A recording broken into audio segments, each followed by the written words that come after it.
எடப்பாடி கிட்ட முன்னாடி பேசிக்கிட்டு இருந்தாரு, 30 சீட்டு கேட்கிறாரு, 300 கோடி ரூபாய் பணம் கேட்கிறாரு, டெப்டி சிஎம் உங்களுக்கு தரேன், நீங்க 31ல சிஎம் ஆயிக்கங்க அப்படின்னு சொல்லுவாங்க. சிபிஐ சென்சார் போர்டை வச்சு மிரட்டினாங்க, அவர் அந்த டீலை ஒத்துக்கிட்டாருன்னு அர்த்தம்.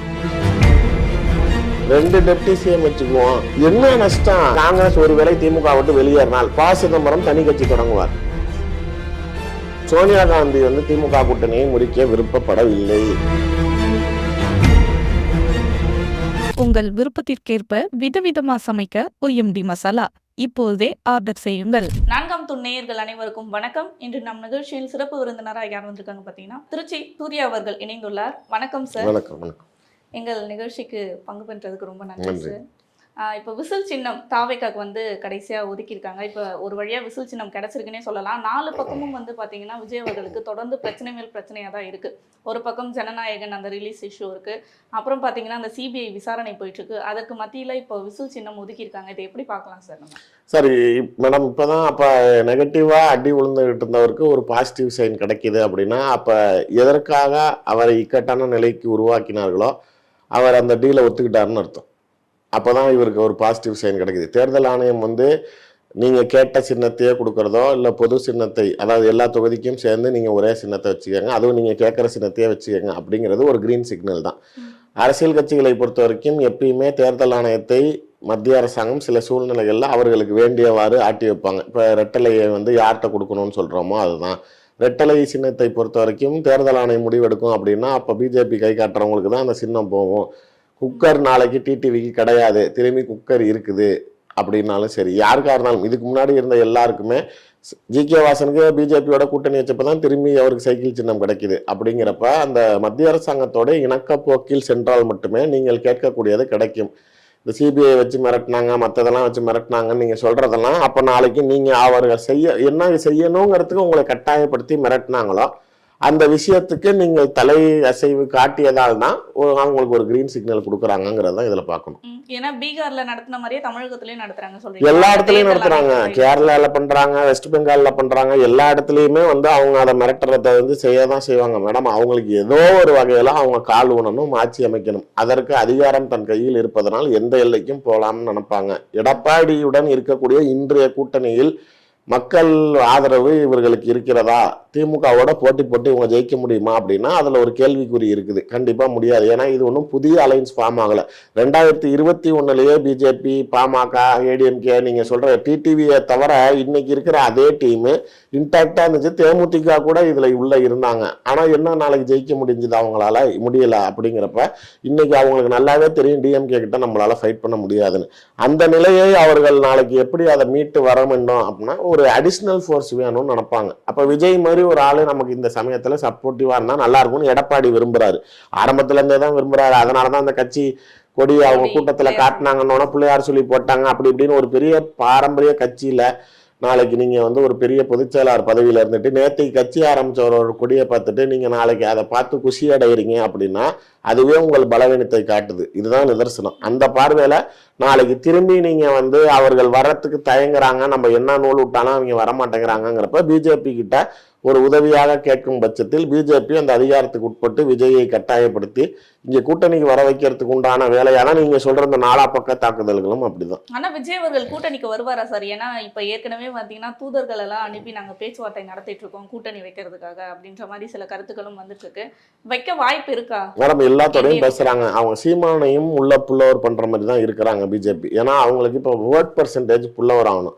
சீமான்ட்ட 8% இருக்கு, ஏன் அவரை வெளில விட்டு வைக்கிற? பரவாயில்ல, எதுக்கு பிரிக்கணும்? அந்த 8 நமக்கு வந்தா பிளஸ் தானே. அதாவது ஏன் விட்டு வைக்கிற? எதையுமே செதற விடக்கூடாது.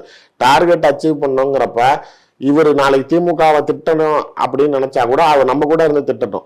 ஆனா அந்த ஓட் பேங்கை நம்ம வெளியில செதற விடக்கூடாது. சிந்தனது செதறனாலும் ஒண்ணு சேருங்கிறதுனாலதான் டிடிவியவே கொண்டாந்து உள்ள சேர்த்திருக்காங்கிறப்ப விஜயை பொறுத்த வரைக்கும் ஒரு பெரிய ஓட் ஷேர் இன்னைக்கு அவர் கொண்டுட்டு போவாருன்னு நினைக்கிறோம். அப்படி இருக்கிற நிலையில அவர் அவ்வளவு சாதாரணமா விட மாட்டாங்க.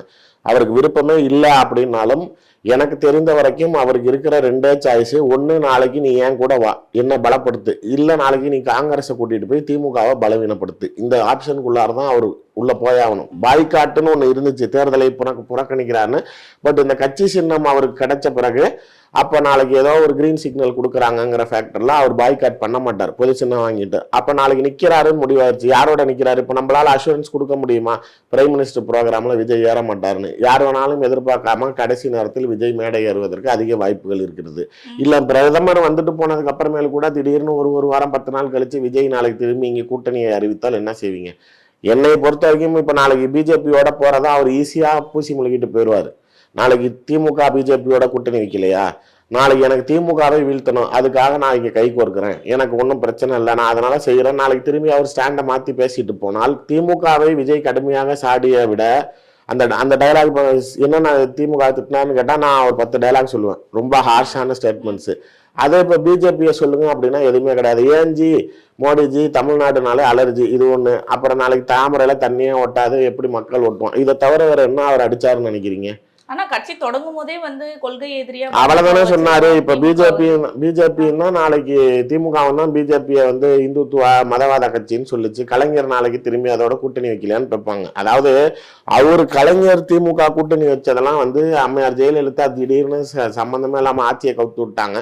அந்த ஒரு கோபத்துல அங்க இருக்கக்கூடிய கட்சி நாளைக்கு அதர் சைடு பார்ட்டியை கையில் எடுத்து நான் அவங்க கூட இருந்து கவர்மெண்ட் ஃபார்ம் பண்றேன் அப்படிங்கிற ஒரு, அதாவது அவங்களை கடுப்பேற்றுறதுக்காக ஒரு மொத்த கவர்மெண்ட் இந்தியாவை ஆளக்கூடிய ஆட்சியவே இங்க இருக்கிற ஒரு அம்மா தப்புன்னு கவுத்து விட்டாங்கிறப்ப நாளைக்கு அவங்கள வெறுப்பேற்றுறதுக்காக நாங்க 2 பேரும் கை கோர்த்து எதிரியுடன் கை கோர்த்து நாங்க ஆட்சி அமைச்சு உன்னை கடுப்பேற்றுறோம் பாருங்கிறது அது பொலிட்டிக்கலையும் அதை பார்க்கலாம்.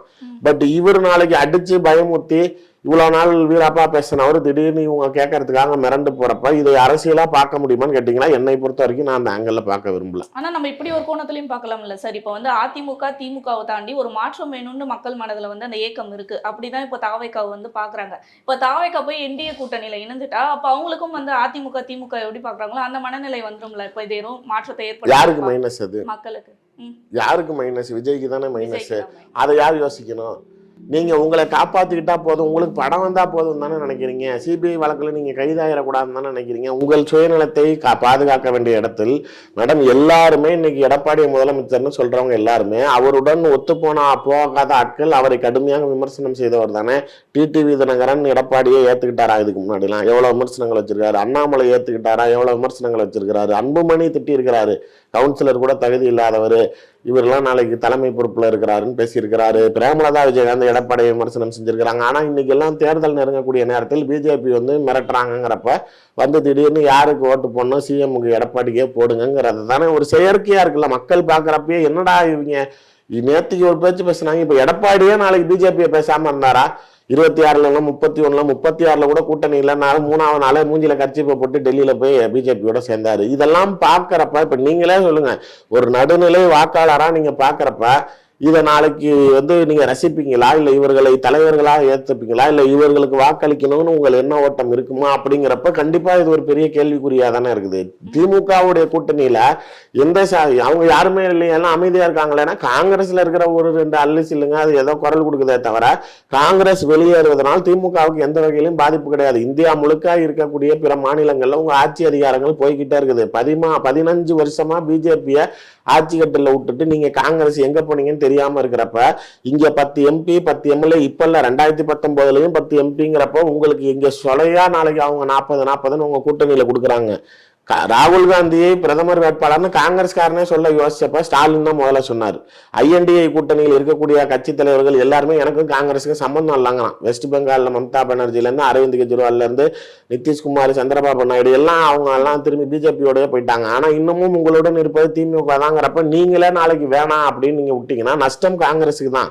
மற்றபடி கம்யூனிஸ்டுகளோ திருமாவளவனோ அல்லது கொங்கு மக்கள் ஈஸ்வரனோ வேல்முருகனோ அல்லது வைகோவோ யாருமே நாளைக்கு அங்க எந்த பிரச்சனையும் இல்லை. 2017 மக்கள் நல கூட்டணி உடைந்த பிறகு திமுக கீழே போனதுக்கு அப்புறம் அவங்க இன்டாக்டா இருக்காங்க. யாரும் ஸ்டாலினுக்கு முதலமைச்சரா இருக்கிறதுக்கு தகுதி இல்லை அப்படின்னு சொல்லிட்டு திடீர்னு தேர்தல் நடக்குது, இல்ல பணம் கொடுக்குறாங்க, ராஜ்யசபா தரேன்னு இப்ப யாரும் போய் உடனே அங்க மண்டிகிட்ட மாதிரி இல்லையே. ஒரு செயற்கையான ஒரு கூட்டணி, இதை மக்கள் ஏற்றுக்கொள்ள முடியாத ஒரு கூட்டணியாக திமுகவை பார்க்க முடியுமா, இல்ல கம்பேரிட்டிவா ஏடிஎம்கே பார்க்க முடியுமாங்கிறப்ப இப்ப ஏடிஎம்கே பண்ற கூத்துக்கள் தானே நகைச்சுவையா இருக்குது. இப்ப காங்கிரஸ் வந்து அப்படி ஒருவேளை தாவேக்கால இணைந்துருச்சு அப்படின்னு வச்சாலுமே காங்கிரஸ் அந்த ஓட் பேங்க்ன்றது பாதிக்கப்படாதா சார்? திமுகவுக்கு பின்னடைவு ஏற்படுத்தாதா? எங்க காங்கிரஸுக்கு ஓட் பேங்க் இருக்குன்னு நினைக்கிறீங்க? ம். அது இருந்தா தானே இது பண்றதுக்கு. திமுகங்கிற ஆக்சிஜன்ல தான் காங்கிரஸ் உயிர் வாழ்ந்துகிட்டு இருக்கு. நீங்க விஜயோட போனாலும் காங்கிரஸ் உயிர் வாழும். ஆனால் விஜய்க்கு அதுல என்ன பிளஸ்? விஜய்க்கு கிடைக்க போறிய ஒரு பழத்துல நாளைக்கு அங்க பழத்துல பங்கு கொடுன்னு கேட்கறதுக்கு காங்கிரஸ் போகுது. அவ்வளவுதான். ஒரு 15% வாங்குவாரு, இல்ல ஒரு 4 எம்எல்ஏ ஜெயிப்பாருன்னா அதுல இவனுக்கு ஒரு 60 சீட்டு கொடுன்னு சொல்லி ஆட்சியிலும் பங்கு அதிகாரத்திலும் பங்கு அப்படின்னு கிடைச்சாதானே மேடம் சொல்ல வேண்டியதான். இப்ப எனக்கு ஒரு 2 கோடி ரூபா வரும், வந்தோன்னா நான் உங்களுக்கு 50 லட்சம் ரூபா தரேங்கிறேன். நீங்க 50 லட்சம் தரேங்கிறாருன்னு நினைப்பீங்க. முதல்ல எனக்கு 2 கோடி ரூபா வந்தாதானே உங்களுக்கு தரேன்னு. அதுக்குள்ளார நீங்க 50 லட்சம் தரேன்ட்டாருன்னு ஏத்துக்கிட்டா எப்படி? அவங்க கிடைச்சா தருவான்னு தான் சொல்றாரு. கிடைக்கணும்ல, அது வரைக்கும் முதல்ல வாங்கணும், அப்புறம் தோண்டணும், அப்புறம் தான் கட்டணும். அதுக்குள்ளார உடனே போனோடனே கொடுத்துருவாருன்னா இப்ப கதவை தட்டினோடனே உள்ள வந்து வாங்க இந்தாங்க என்ன இலாக்கா வேணும், நாளைக்கே பதவியேற்பு கவர்னர்கிட்ட சொல்லிட்டான்னு கேட்க போறாரா? அவருக்கே வழி இல்லாம இருக்கிறாரு. இங்க முடியாத ஒரு விஷயத்தை இங்க நாங்க தான் அப்படின்னு சொல்ற இடத்துல நாளைக்கு இங்க யாரும் எந்த அரசியல் திராவிட கட்சிகளும் நாளைக்கு எல்லாம் ஜெயலலிதாவும் சரி, நீ எந்த கட்சியில இருந்து வந்தாலும் ரெட்டையில இல்லைங்க. திமுகவோட 50 கொள்கைகள்லயே அவங்களோட ஒரு முக்கியமான கொள்கை மாநில சுயாட்சி, மத்தியில் கூட்டாட்சி. அவங்க இங்க சுயாட்சி தான். நாளைக்கு இங்க கூட்டாட்சிக்கு உனக்கு நான் பங்கு தராங்கிறதுக்குலாம் இல்ல. 96 காங்கிரஸ் உதவியுடன் ஆட்சி அமைச்சப்பயே திமுக அமைச்சரவையில இடம் கொடுக்கல. இப்ப எப்படி கொடுப்பாங்கன்னு நினைக்கிறீங்க? அதாவது நல்லா இருக்கிறப்ப கூட நீங்க போய் கேட்டா கொடுப்பாங்க. நீ ஆல்ரெடி செத்து சுண்ணாம்பாயி நீ ஒண்ணும் இல்லாம இருக்கிற சூழ்நிலையில நீங்க இப்ப வந்து நாளைக்கு எனக்கு கொடு அப்படின்னு கேட்டா உன்னை சும்மா வச்சிருக்கிறதே பெரிய விஷயம். இதுல நாளைக்கு உனக்கு இது வேற கேக்குதா அப்படின்னு சுக்கு காப்பி குடிக்கிற நாய்க்கு நெஸ்கேப்பி கேக்குதாங்க. அது மாதிரிதான் இருக்குது. இந்த லட்சணத்துல நீங்க கேட்டா உங்களுக்கு எப்படி யோசிப்பாங்க? அப்படிங்கிறப்ப மேடம் உங்களுக்கு ராகுல் காந்தி ஏன் தேசிய தலைவர் பதவியை ராஜினாமா பண்ணார்? தொடர் தோல்வி அவர் பொறுப்பேற்றதுல இருந்து. அப்படிங்கிற பார்வையில நீங்க என்ன லட்சணத்துல இருந்து பதவியை ராஜினாமா பண்ற அளவுக்கு தொடர்ச்சியான ஃபெயிலியர் கொடுத்தவரு, நாளைக்கு இங்க உங்களுக்கு ஏதோ எல்லா நேரமும் நீங்க ஆட்சியை அமைக்கலனாலும் இங்க 40 19ல 39 எம்பி கொடுத்தாங்க, இங்க இப்ப 40 கொடுக்குறாங்க. உங்களுக்கு இவ்வளவு தூரம் உங்களுக்கு சப்போர்ட்டிவா இருக்கக்கூடிய பார்ட்டியை நீங்க லூஸ் பண்ண நினைக்கிறீங்களா? அப்படிங்கிறப்ப will be the loser. Congress தான் லூசரா இருப்பாங்க. இப்ப முதல்வர் வேட்பாளர் நான் தான் அப்படின்ற மாதிரி தாவேகா தலைவர் விஜய் அவர்கள் வந்து அறிவித்திருக்காரு. அப்படி அவர் கூட்டணி போனாலுமே வந்து முதல்வர் பதவி கிடைக்குமானா இல்ல துணை முதலமைச்சர் பதவி கிடைக்குமான்றது கூட நமக்கு தெரியாது. அப்படி காங்கிரஸ் கூட கூட்டணி வச்சுட்டாலுமே அவருக்கு எவ்வளவு வாக்கு சதவீதம் ஏறும் நினைக்கிறீங்க? எந்த அளவுக்கு பலம் பெறும் நினைக்கிறீங்க? மேடம் பிஜேபியை பொறுத்த வரைக்கும் அவங்க என்ன சொல்லுவாங்கன்னா, இப்ப பவன் கல்யாண் மாதிரி ஆக்க பார்ப்பாங்க. டெப்டி சிஎம் உங்களுக்கு தரேன், நீங்க 31ல சிஎம் ஆயிக்கங்க அப்படின்னு சொல்லுவாங்க. இப்ப இன்னைக்கு இருக்கிற டீல் ஃபேக்டருக்கு அவரை மிரட்டி நீங்க கூட்டிட்டு வரப்ப, நாளைக்கு ஒரு புரிதலுக்கே சொல்றேன்ல, பிள்ளைங்களை நம்ம என்ன செய்வோம், திடீர்னு வாங்கிக்கிட்டு அடிச்சிருவேன் அப்படின்னா அப்படி ஸ்டன் ஆகி நிற்குங்க. மிரட்டுறது, நீ என்கிட்ட வான்னா வராதுங்க. மிரட்டின வேண்டாம், பக்கத்துல வான்னா அங்கேயே நின்றுகிட்டு இருக்குங்க. ரொம்ப கூப்பிட்டோன்னா அழுவ ஆரம்பிச்சிருங்க. அப்ப நம்ம அதுங்களுக்கு பிடிச்ச பொருள் ஏதாவது கையில வச்சுக்கிட்டு இந்த இதை தரேன் வா அப்படின்னா தான் 2 அடின்னு எடுத்து வரும். அது மாதிரி சிபிஐ அவங்க சென்சார் போர்டை வச்சு மிரட்டினாங்க. இப்போ ஏதாவது கொடுத்தா தானே வருவாரு. அப்போ அவங்க டெப்டி சிஎம் தரேன், இத்தனை சீட்டு தரேன், இத்தனை கோடி பணம் தரேங்கிறப்பதான் அவர் வருவாரு. எடுத்தால் கிடைச்சால் நீங்க சொல்ற மாதிரி பிஜேபி ஒரு வேளை ஆட்சிக்கு வந்துருச்சு, எடப்பாடி சிஎம் ஆயிட்டாருன்னா விஜய்க்கு டெப்டி சிஎம் கொடுப்பாங்க. இன்னொரு கேள்வியும் வருது. அப்ப பாஜகவுக்கு என்ன மாதிரியான பதவி கிடைக்கும், ஒரு அதிகாரம் கிடைக்கும்? 2 டெப்டி சிஎம், வரணும். நம்ம 2 டெப்டி சிஎம் வச்சுக்குவோம். என்ன நஷ்டம்? யாரு கேட்க போறா? பிற மாநிலங்கள்ல இருக்கிறது தானே, மகாராஷ்டிரால இருக்குது, எல்லா இடத்துலயும் கொடுக்கறதானே. ஒன்னும் அதெல்லாம் தப்பு கிடையாது. பிஜேபி நயினார் நாகேந்திரன் துணை முதலமைச்சர் எடுத்துக்கங்க, நாளைக்கு விஜய்க்கு ஒண்ணு கொடுத்துட்டு போங்கன்ட்டு போயிடுவாங்க அவங்க. அவ்வளவுதான். இது வந்து இவங்களோட போனா, காங்கிரசுடன் இருந்தால் விஜய்க்கு காங்கிரஸால் வாக்கு சதவீதம் கூடுமா அப்படின்னா அது கண்டிப்பா கிடையாது. விஜயால் காங்கிரஸுக்கு கேரளாவில் பலம் கொடுக்கும், பாண்டிச்சேரியில் ஆட்சி அமைக்கிறதுக்கு வழி அமைக்கும். ஆனா தமிழ்நாட்டை பொறுத்த வரைக்கும் விஜயால் தான் காங்கிரஸுக்கு பலனே தவிர காங்கிரஸை கூட சேர்த்துக்கிறனால விஜய்க்கு எந்த பிளஸும் இல்லை. திமுகவை பலவீனப்படுத்திட்டோங்கிற எண்ண ஓட்டம் என்ன இருக்கலாமே தவிர, பட் ரியாலிட்டி அப்படின்னு பாக்குறப்ப காங்கிரஸ் வெளியேறுவதனால் உண்மையிலேயே நான் இன்னொன்னு சொன்னேன், காங்கிரஸ் ஒருவேளை திமுக விட்டு வெளியேறினால் ப. சிதம்பரம் தனி கட்சி தொடங்குவார். அந்த கட்சி திமுகவோட இருக்கும். அவர் தொடங்கின கட்சி திமுக. ஆமா, அப்ப காங்கிரஸ் இடத்தை நிரப்பிட சொல்றீங்க? அவங்க நிரப்புறதா. இப்ப ஜி.கே. மூப்பனார் உருவாக்குனது காங்கிரஸ் ரீப்ளேஸ் பண்ணலையா? நம்ம எதிர்பார்க்க முடியாது. நம்ம காங்கிரஸே என்ன ஸ்ட்ரென்த் இருக்கு? இப்ப நீங்க நாளைக்கு திமுகவால் அங்கீகரிக்கப்பட்ட எம்பிகள் எம்எல்ஏக்களை தவிர காங்கிரஸ்ல இன்னொரு 10 லீடர் சொல்லுங்க, இல்ல கிரவுண்ட் லெவல்ல ஆள் இருக்கா சொல்லுங்க, இல்ல கூட்டம் இருக்குதா எங்கேயாவது அவங்களால நாளைக்கு இந்த ஒரு யங்ஸ்டர்ஸ் கிரௌடோ இல்ல பெரிய லீடர்ஸ்ங்க யாரும் இருக்காங்களான்னா இல்லையே. நீங்க இங்க டிஎம்கேனால இருக்குது. அங்க காங்கிரஸை பொறுத்த வரைக்கும் இன்னைக்கு இல்ல, எப்பயுமே தலைவர்கள் மட்டுமே இருக்கக்கூடிய கட்சியை தவிர காங்கிரஸுக்கு தொண்டர்களே கிடையாது. தொண்டர்கள்ல வந்து யார் கொடுப்பா அப்படின்னா அதிமுக கொடுக்கணும் இல்ல திமுக கொடுக்கணும். இந்த மாதிரி ஆட்களை வச்சுதான் நாளைக்கு காங்கிரஸ் தேசிய எல்லா தேசிய கட்சியும் தான். பிஜேபியில கிரவுண்ட் லெவல் இருக்கா, கிரௌடு புள்ளிங்க இருக்குதா? பிஜேபி அண்ணாமலை உயர்த்தினப்ப இருந்த பிஜேபி தோற்றமும் இமேஜும் இப்ப இருக்குதா நயினார் வந்ததுக்கு அப்புறங்கிறப்ப அது வந்து அந்த ஆள் தனிப்பட்ட முறையில கொண்டுட்டு வந்தது. இப்ப எல்லா லீடர்னாலையும் அது முடியும், அந்த பார்ட்டினால முடியும் நம்ம சொல்ல முடியாதுல்ல. ஆனா இப்ப காங்கிரஸ்குள்ளே பாத்தீங்கன்னா டபுள் மைண்டா தானே சார் இருக்காங்க. செல்வ பெருந்தகை அவர்கள் வந்து திமுகல தான் நான் இருப்பேன்னு சொல்றாரு. ஆனா பிரவீன் சக்கரவர்த்தி அவர்கள் வந்து தாவேக்காக போகணுன்ற மாதிரி டபுள் மைண்டடா தானே இருக்காங்க. அதாவது திமுக இருக்கணும்னு சொன்ன 2 பேரு, ஒண்ணு சிதம்பரம், இன்னொன்னு இவரு செல்வ பெருந்தகை. 2 பேரும் எங்க உட்காந்துருந்தாங்க இந்த ராகுல் காந்தி காங்கிரஸ் மீட்டிங்ல? சோனியா காந்தி, மல்லிகார்ஜுன கார்கே, ராகுல் காந்தி, சிதம்பரம் மேடையில இந்த ரைட்ல, செல்வ பெருந்தகை இங்க. வேணுங்கிறவங்க மேடையில இருந்தாங்க, நீங்க சொன்னவங்க எங்க இருந்த மூலையில இருந்தாங்க. அவ்வளவுதான் மேட்டர், சிம்பிளா முடிஞ்சு போச்சு. மேடம் சோனியா காந்தி வந்து திமுக கூட்டணியை முறிக்க விருப்பப்படவில்லை. இப்ப திமுகவோட பேஸ் வந்து வீக் ஆயிட்டே வருது சொல்றீங்களா? ட்ரை பண்றாங்க, முயற்சி பண்றாங்க. எலெக்ஷனுக்கு வரதுக்கு முன்னாடி என்ன பண்ண முடியுமோ, என்னென்னலாம் செய்ய முடியுமோ அதை செஞ்சு பார்க்கறாங்க. முதல்ல இவங்க டீமை வலுப்படுத்துறாங்க.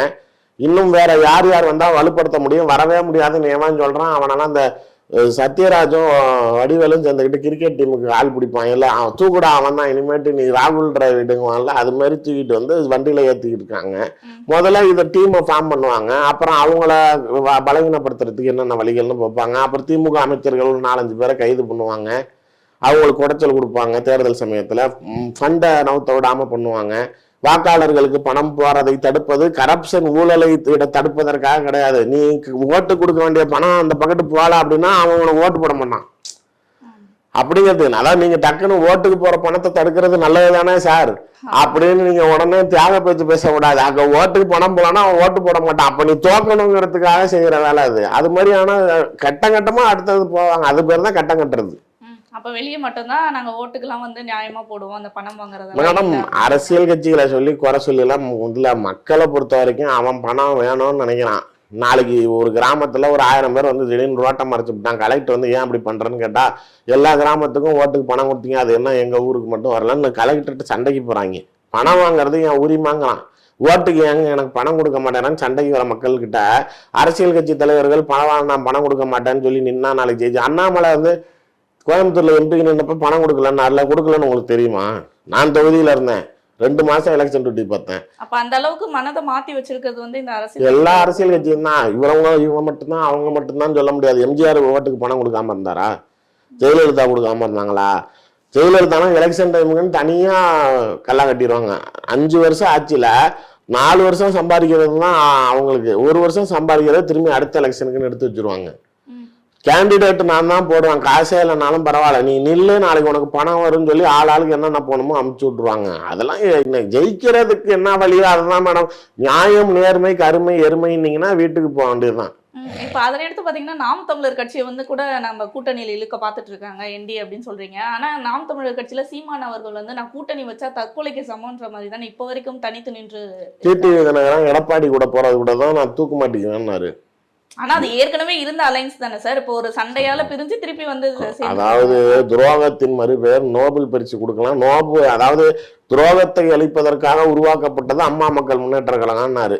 இப்ப திரும்பி நாளைக்கு அவர் கூட போறதுக்கு தூக்கல தொங்குவேன்னாரு. அது மாதிரி இப்ப சீமான்லாம் நாளைக்கு அவர்லாம் உண்மையிலேயே நாளைக்கு மானவரசம் உள்ளவர் வார்த்தையை காப்பாற்றுவாருன்னு நினைக்கிறீங்களா? நேற்றுக்கு பேசுனது இன்னைக்கு மாத்தி பேசுவாரு. இதே RSS மேடையில நாளைக்கு ஏறிக்கிட்டு பேசலையா? பிஜேபி அமைப்புல பிராமண கடப்பாறையை கொண்டு திராவிட கோட்டையை இடிப்பேன்னு எதுக்கு பேசினாரு? ஆனாலும் அவர் 15 வருஷமா தனித்தே தானே நின்றுட்டு இருக்காரு. அந்த சொல்ல மேடம் அவர் 15 வருஷமா நிக்கிறதுனாலதான் அவருக்கு கல்லா கட்டுது. நடுவுல எல்லாம் ஜெயலலிதாவுக்கு பிரச்சாரம் செய்தாரு, அவங்களுக்கு ஆதரவு கொடுத்தாரு, யாருக்கும் கூட்டணி போகாமலாம் கிடையாது. இப்ப ஆனானப்பட்ட விஜய் முடியவே மாட்டேன்னு சொல்ற வரையும் இத்தனை அடி அடிச்சு இழுத்துட்டு வரவங்களுக்கு சீமானா மேட்ரா? ஐயா நீங்க அடிக்கலாம் வேணாம் ஐயா, நீங்க வான்னு சொன்னா அவங்க வீட்டு வாசல்ல ஓடி வந்து நாய் மாதிரி நிப்பேன் ஏன்னு வந்து நின்றுவாரு. நீங்க அவரெல்லாம் நீங்க இவ்வளவு தப்பாலாம் நீங்க மேடையில பேசுற வீரத்தோடய பில்டப் கொடுக்காதீங்க. அப்படிலாம் அவர்லாம் கிடையாது, அடுத்த நிமிஷம் சரண்டர் ஆயிடுவாரு. யாரும் கூப்பிடாதால வெயிட் பண்ணிட்டு இருக்காரு. பேச்சுவார்த்தை நடந்துருக்கு. அவர் பணம் கேட்பாரு மேடம், நீங்க உடனே எடுத்தோன்னே எல்லாம் இது பண்ண மாட்டாரு. எத்தனை சீட்டு தரீங்க, எவ்வளவு தரீங்க, அவர் ஏற்கனவே முன்னாடியே நாளைக்கு நான் சொன்னேன், எடப்பாடி கிட்ட முன்னாடி பேசிக்கிட்டு இருந்தாரு, 30 சீட்டு கேட்கறாரு, 300 கோடி ரூபா பணம் கேட்கறாரு, எடப்பாடினா 15 எம்எல்ஏ தான் தருவேங்கிறாரு, பேச்சுவார்த்தை போய்கிட்டு இருக்குன்னு. அதுக்குள்ளார விஜயலட்சுமி வழக்கு உச்ச நீதிமன்றத்தில் வந்துருச்சு. அதனால டர்ன்னு வந்து வண்டி எடுத்துட்டு போய் செனட்டாப் ரோடு முதலமைச்சர் வீட்டுக்குள்ளார போய் காலில் படுத்துட்டு விஜய உடனே திட்டி திமுக கிட்ட நல்ல பேர் வாங்கிக்கிட்டு அந்த சுப்ரீம் கோர்ட் வழக்கு நடக்கிற வரைக்கும் திமுகவுக்கு ஆதரவா இருந்தாரு. அங்க இப்ப நிபந்தனையற்ற மன்னிப்பு கோரி அந்த வழக்கு முடிந்த பிறகு இப்ப விஜயலட்சுமி பிரச்சனை அங்க முடிஞ்சிருச்சுன்னு இப்ப திமுக அம்பழுத்துக்கிட்டு நாளைக்கு பிஜேபிக்கு ஜால்ரா போடுறாரு. பொறுத்திருந்து பார்ப்போம் சார். 2026 என்ன மாதிரி கண்டிப்பா. மாற்றங்கள் நிகழுது. நன்றி.